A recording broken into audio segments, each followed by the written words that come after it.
જે હોય તે આપણે અહીંયા ખોટું છે એની જન્મ ભૂમિકા છે બધા જાય હોય ગયો તો પણ અહીંયા જવાય જોવાય બાકી બાપુ આ જે મળે એવું અહીંયા ન મળે એ તમારી ગેરંટી એને કે ધૂળ ઉડે એટલે જાવું હોય તો જવાય એમાં મારી કોઈ ના નથી પણ આપણા કચ્છ કાઠિયાવાડ ને સૌરાષ્ટ્રમાં જે એની કૃપા છે એવી કૃપા અહીંયા નથી કારણ કે એમના નથી સમજી કે બીજાની ચા વાત કરવી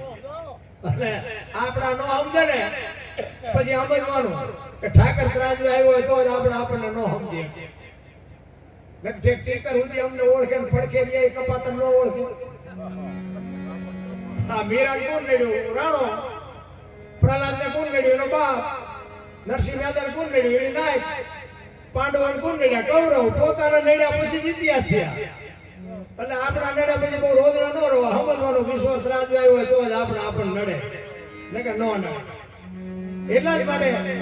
બેન આવ્યા છે એમને આપણે સાંભળવાના છે એકાદ બે વાળી કરી અને પછી જ્યાં જ્યાં ભજન કર્યા છે ને ત્યાં વાતો પડી છે એમના ભજન કોઈ દી બને નહીં સંતોએ અનુભવ કરીને ક્યાં શું પડ્યું છે એનું પરફેક્ટ કરીને આપણને આપ્યું છે આ તો આપણને મગજમાં નથી દે આમાં હું વરસાદ હોય ને વરસાદ આમાં બધા બેઠા છો ભજન સાંભળવા જ બેઠા છો પણ બધા હરખા ન સાંભળો કારણ કે બધીની વિચારધારા બધી હરખી ન હોય એક વરસાદ થાય ને વરસાદ એટલે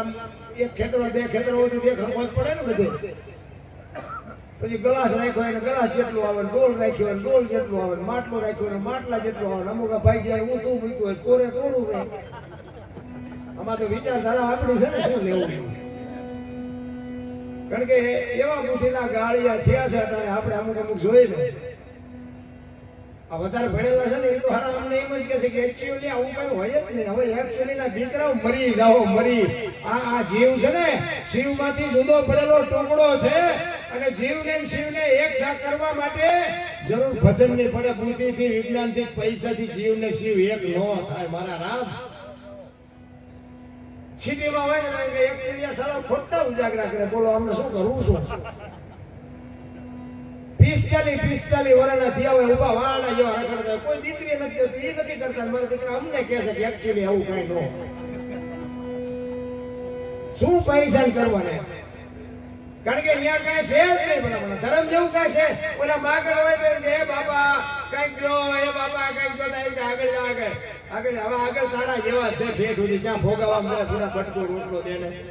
પણ આને ખબર જ નથી ભૂખની વરાળું તો બાપુ જેને ભીખ માગે ને એને ખબર હોય કોઈને માગવી ન હોય પણ પેટ મગાવે બાપના પૈસાની પથારીઓમાં જે મોટા થયા હોય એને ખબર હોય ભૂખ શું છે હું તો એમ કહું છું બાપુ આવડું મોટું ઘર લઈને બેઠા હોય ને કોઈ અભ્યાગત આવે ને એક બટકો રોટલો દેજો મારો નાથ નોંધ કરશે બાકી કાંઈ પછી એમાં તમે દેવાનું હોય ન દેવાનું પછી આને ઈશ્વર રાજુ લઈને બેઠો ભલા આ ભાઈ વિના કઈ પતે એવું નથી આવી કથા એક ગામમાં એક પૈસાદાર મારા નગર છે પૈસા ખૂબ પણ વાપરે નહીં અને ગમે કોઈ કહે તો વાપરે જ નહીં કે ના ભાઈ ના એ મને આ કથા બતાવવાનો શોખ નહીં પણ એક એનો ભાઈબંધ હતો ને એનું માને એટલે એના ભાઈબંધને મારા તમારે જવાય 5 ભાઈ કે આવડો નગર છે તારું એકનું માને છે કથા બધા બે ને ગામ ભલે 8 દી હિલોળા કરે આ મરી જાય બધું પડ્યું રહેશે એટલે એનો ભાઈબંધે કીધું કે વાત સાચી આમ નગર શેઠને વાત કરી કે પણ તમારે આટલા બધા રૂપિયા છે અને તમે કાલ મરી જશો તો સંપત્તિનું શું કરવાનું કે ગામમાં કથા બેહાડો ને તમે વ્યા જાઓ તો દુનિયા તમને યાદ કરે એ કે તું ક્યાં તો જ કરી નગર કે મને આમાં બહુ કઈ રસ નથી એ કે પણ વાપરો એ તમારે કઈક તો તમારા ખાતામાં લખાય છે બધું કર્યું નક્કી બાપુ ભાઈ જે આવ્યા કે વક્તા તમે આવો હોવાની તો બાપુ કે અમારે કથા કરવી છે વક્તાનું નક્કી કર્યું ને સાજીદાનું મંડપ ને સાવન ને કંકોત્રી સફાઈ કે બધું રસોઈયાનું બધી વ્યવસ્થા થઈ ગઈ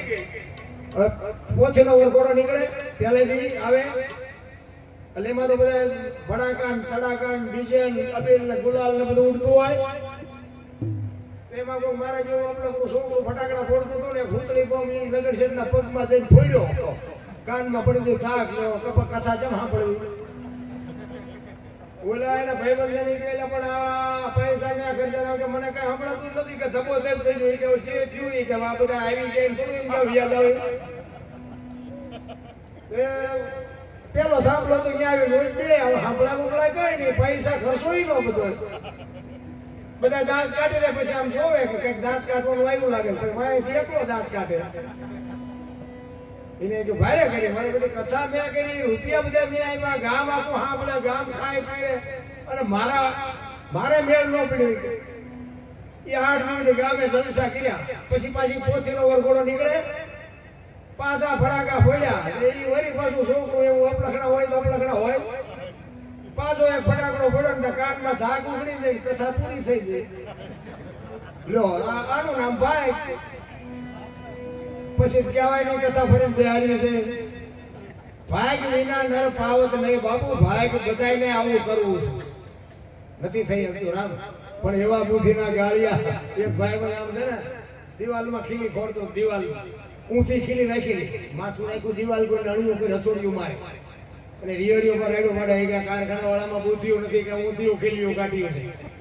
એનો ભાઈ કે શું કે છે કે ખીલીઓ જો નહીં કે ઊંચીઓ કાઢ્યું એનો ભાઈ અહીંયા ગયો એ કે તારામાં ક્યાં બુદ્ધિ છે એ કે કેમ એ કે એ દિવાલની ક્યાં છે આ દિવાલની છે ત્યાં જઈને લઈ ગયા ફેરવી ત્યાં જઈને મારી આખી જિંદગી દિવાલો ફેરવી પણ એની ખીલી નો ફેરવી નાખી મારી ખીલી ફરે ફેરવો દિવાલો આપણે બધાને હિંમત નથી હું હતો ત્યાં આ કથા પૂરી થઈ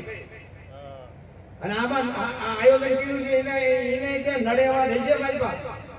આમાં કે બધા કથા વાળા ન હોય એમાં ભોંકા મારે એવાય હોય પણ નિભાવી લેવાય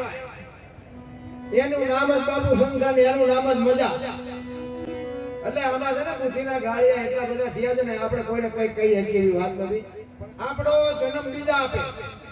જન્મ્યા પછી નવરાવે બીજા મોટા કરે બીજા ભણાવે બીજા ધંધો શીખવે બીજા પરણાવે બીજા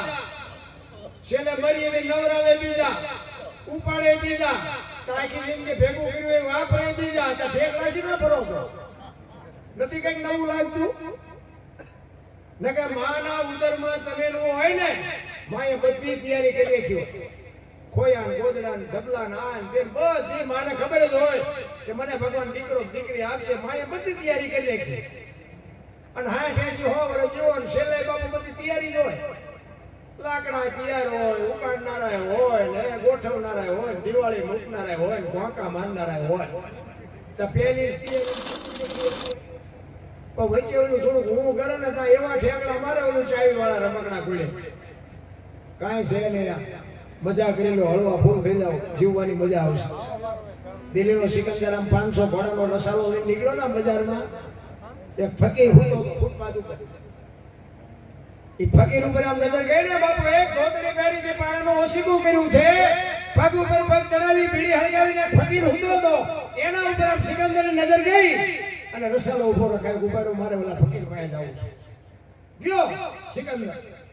અને ફકીર પાસે જઈને કહે છે એ ફકીર કઈક માંગ તારે શું જોઈ છે ઓલા ફકીર આમ નજર ગઈ મારે કઈક કાંઈ જોઈતું નથી જાતા અહીંયા જાવ સિકંદર ને પરસ્યો વળી ગયો હું દિલ્હીનો સિકંદર ઈ આજ એમ કે દિલ્હીનો રાજ હોય તો લખી દો ફાયડા પહેરવા લુગડું નથી કહે છે મારે કાંઈ જોઈતું નથી સિકંદર કે પણ હું દિલ્હીનો સિકંદર છું કઈક ભાઈ કે મેં ક્યાં પૂછ્યું તમે કોણ છો મેં પૂછ્યું તમને એની મોજ કેવી છે મારા રામ તમે વિચાર કરો દિલ્હીનો સિકંદર ઈ ફકીર પાસે જાય અને ફકીર એમ કહે છે મારે કાંઈ જોઈતું નથી મેં તમને પૂછ્યું નથી તમે કોણ છો અરે ફકીર ને સિકંદર ને પરસો વળી ગયો અરે તારી ભલે આની મોજ તો જો ઈ કે પણ ભલા મને મારી મોજ મારી જશે કંઈક તો મારી ભાઈ